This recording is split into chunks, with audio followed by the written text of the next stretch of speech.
Bonjour, bonsoir, mes chers compatriotes. Nous vous disons merci pour cette bonne journée que Dieu nous a donnée.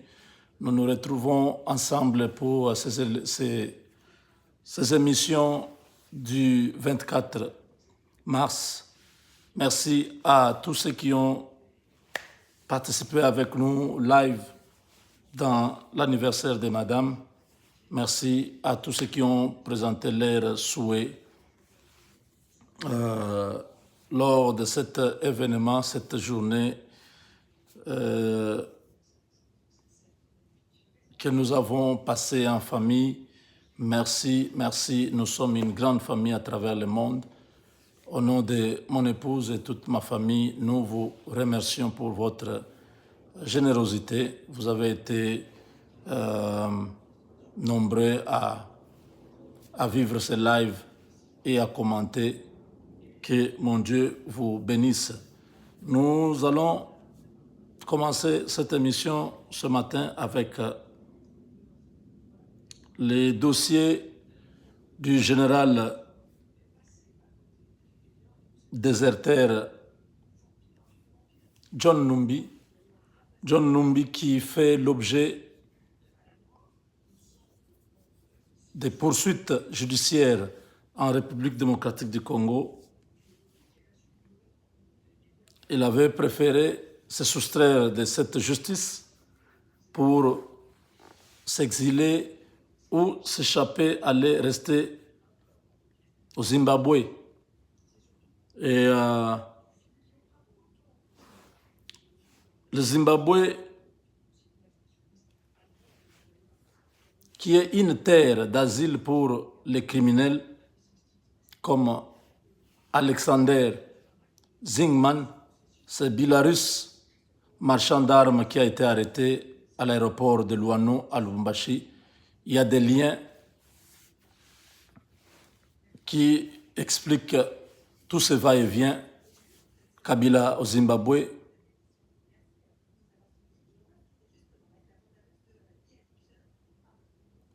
Alexander Zingman à Lubumbashi, John Numbi au Zimbabwe.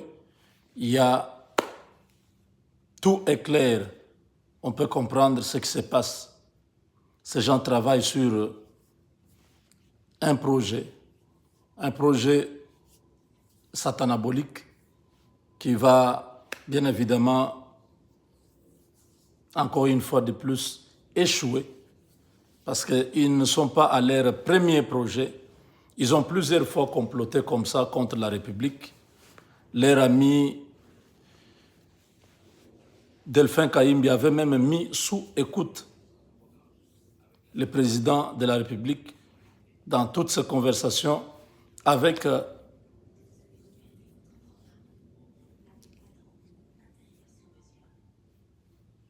ses partenaires, ses collaborateurs. Il connaissait en temps réel ce que Félix Tshisekedi parlait avec le monde extérieur.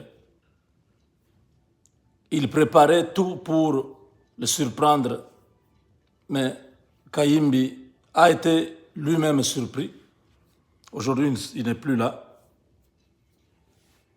Le directeur de l'hôpital cinquantenaire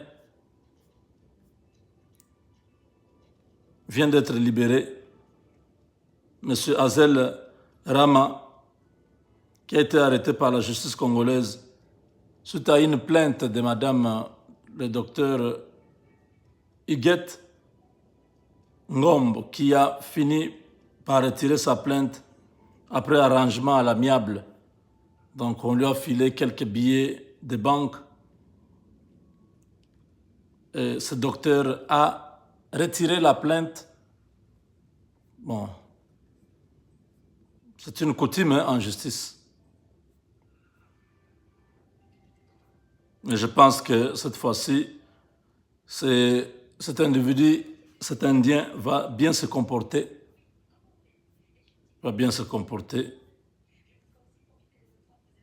Les magistrats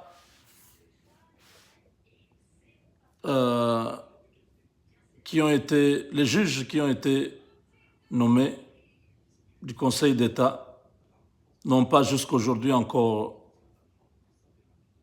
de bureaux. Ils n'ont pas de bureau, ils ne sont pas encore payés. Monsieur le Président, veuillez interpeller les responsables, comment ces hauts magistrats, ces juges de la Cour, du Conseil d'État plutôt, se retrouvent sans bureau jusqu'aujourd'hui. Combien de mois après, qu'est-ce qui se passe? Il y a beaucoup à dire là-dessus. Chez nous au Congo, il y a à boire et à manger.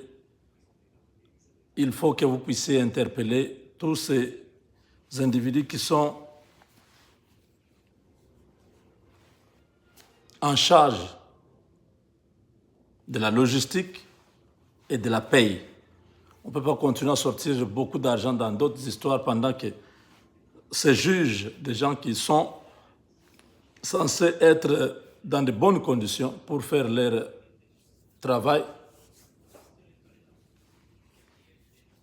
Parce que si nos juges ne sont pas bien traités, n'espérons pas avoir des jugements justes. Il faut qu'ils soient bien payés. Il faut qu'ils aient leur bureau. Ainsi, vous les mettez en confiance pour faire ce travail-là. C'est un travail risqué. Gigi Yanni est mort à cause de son travail. Il était juste, il faisait son travail. Et ceux qui voulaient les corrompre ont tenté plusieurs fois, ils ont échoué. Ils se sont dit, alors il faut se débarrasser de lui. Ces gens prennent des risques. Il faut vraiment garantir leur salaire. Vous êtes les magistrats suprêmes. Il y a les cris de cœur des juges du Conseil d'État qui n'ont pas encore leur bureau et ce n'est pas une bonne chose. Non seulement ils n'ont pas de bureau, mais ils ne sont pas aussi payés. Donc voilà,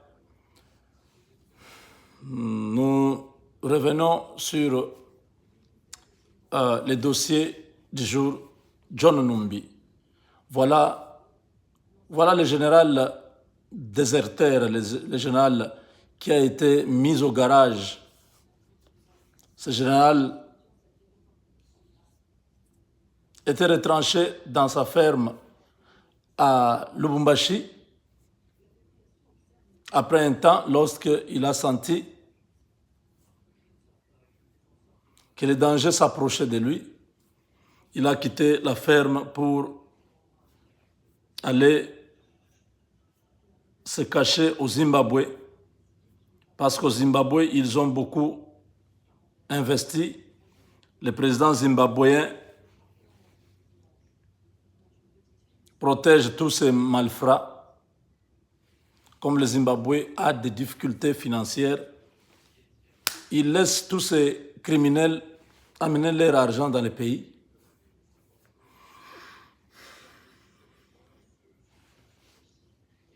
Voilà. Alors, John Numbi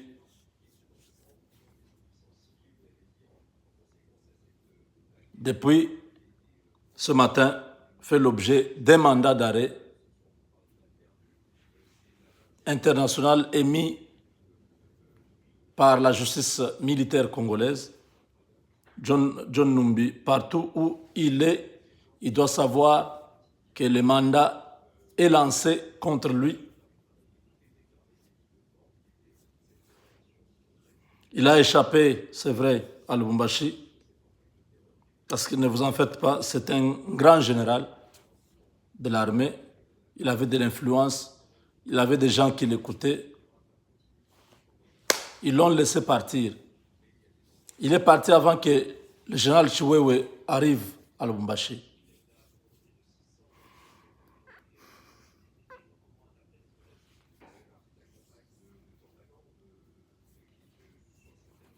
Donc, le Zimbabwe a tout intérêt à coopérer. Je ne sais pas si c'est un chantage maintenant qui va se faire, comme le Zimbabwe a demandé la libération de ces marchands d'armes qui a été arrêté hier à l'aéroport de Lubumbashi? Je ne sais pas.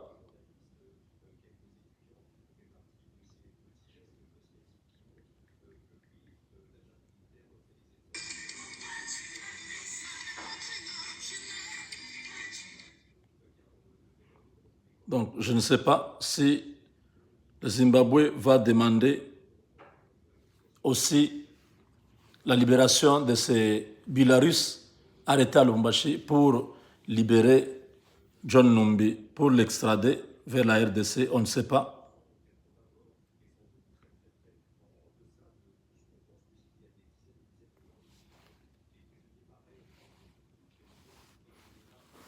Voilà, mes chers amis, John Numbi, l'homme fort du Katanga, qui a dit que je ne suis pas un agneau. Il avait dit, je ne suis pas un agneau, c'est-à-dire je ne me rendrai pas. C'est ce que nous allons voir. Le dossier chez Beya, ce n'est pas un dossier imaginaire, c'est un dossier qui existe. Il y a 2 personnes qui ont été assassinées dans ces locaux. Il devra venir se justifier comment il n'était pas au courant, il ne savait pas. Parce que tous les témoins, tous les policiers qui ont été arrêtés dans le cadre de ce dossier ont dit que c'est John Numbi, c'est sur ordre de la hiérarchie qui est John Numbi et Kabila. Voilà.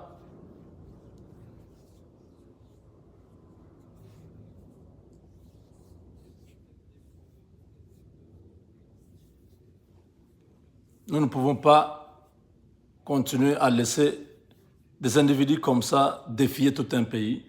Le mandat est déjà lancé. Nous attendons voir comment sera la réaction du Zimbabwe. Ce monsieur doit revenir répondre de ses actes au Congo. Certains de ses proches à Lubumbashi ont été arrêtés hier et conduits directement à Kinshasa. Donc c'est lui maintenant qu'on est en train de chercher. Ils ont eu tout le temps à se cacher dans le Katanga. Cette fois-ci, personne ne pourra les protéger. Mes chers amis, la situation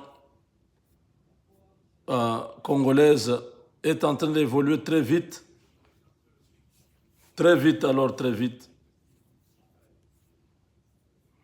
Parce que depuis hier soir, le président Tshisekedi avait dépêché une dizaine de généraux FARDC à Lubumbashi pour une mission selon laquelle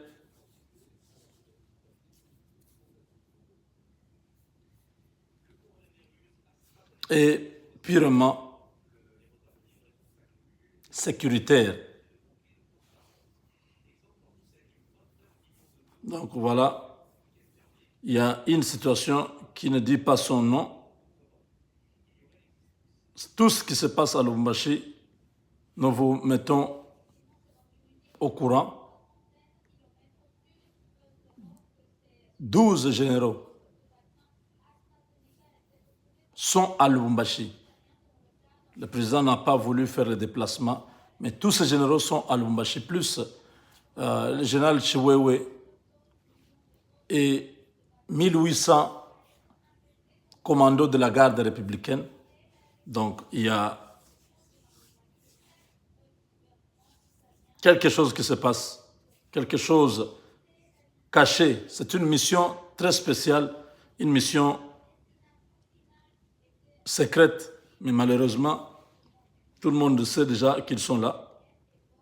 Parce que l'aéroport, Lubumbashi n'a pas d'aéroport militaire. Tout le monde atterrit toujours par le même aéroport.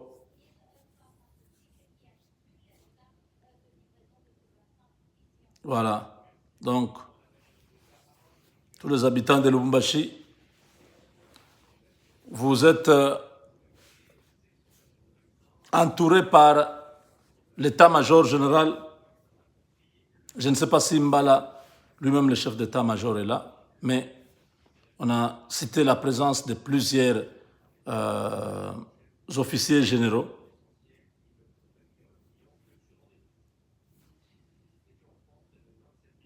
Le mois passé, c'était 1800 militaires qui sont venus.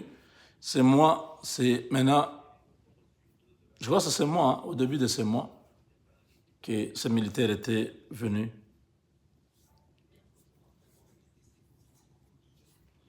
Tous les plans, même si John Numbi n'est pas là, mais tout ce qui se prépare avec ces messieurs rwandais qui est à Kashamata, on prend toutes les dispositions pour que les gens ne disent pas voilà on l'a arrêté, voilà on l'a fait ceci. Les services de renseignement militaires et civils américains sont en train de faire un grand travail en collaboration avec notre armée pour éviter que les satanaboliques ne mettent en action leur plan, un plan diabolique. Pendant que le président Tshisekedi était en Tanzanie pour les hommages de l'ex-président tanzanien François Beya, lui, à Kinshasa, recevait une délégation rwandaise. Nous pensons qu'il faut bien comprendre ce qui se passe. Voilà. À Lubumbashi, ne paniquez pas. Ces généraux sont venus pour vous.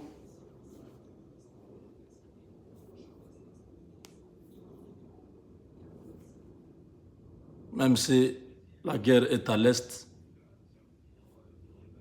mais ils devaient être là. Merci de nous avoir suivis. C'est la première partie de la journée. John Numbi fait l'objet désormais d'un mandat d'arrêt international émis par la RDC, par l'auditorat militaire congolais. Et nous attendons la suite de cette aventure. Nous ne savons pas comment ça va finir. Merci. Avec Dieu, nous vaincrons. Mes chers amis, tous ceux qui sont intéressés à investir ici aux États-Unis, nous avons prévu qu'au mois d'avril, nous puissions commencer cet investissement. Si vous avez 20 000 $, gardez cet argent parce que nous allons nous parler dans les sessions spéciales Zoom pour vous expliquer ce que nous voulons faire. Et si vous êtes intéressé, vous pouvez prendre place. Nous sommes en train d'informer en avance pour que les gens gardent l'argent et que vous ne puissiez pas dire voilà, nous sommes surpris.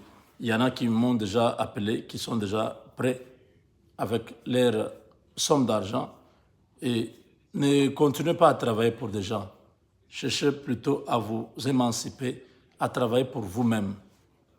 C'est ça l'idée, c'est ça la philosophie derrière cette campagne que nous allons lancer au mois d'avril. Nous continuons à faire les taxes. Si vous n'avez pas encore fait vos taxes, nous vous attendons. Envoyez-nous vos dossiers de taxes. Nous allons vous donner les estimations avant de poursuivre. Si vous habitez les États-Unis, bien évidemment, donc vous êtes les bienvenus. Si vous avez besoin d'un avocat, n'hésitez pas. Si vous habitez les États-Unis ou le Canada, vous êtes les bienvenus pour avoir un avocat à un bon prix et cela pourra vous aider à avoir la réponse sur des questions que vous avez qui nécessitent qu'il y ait un avocat à côté de vous. Merci et à plus.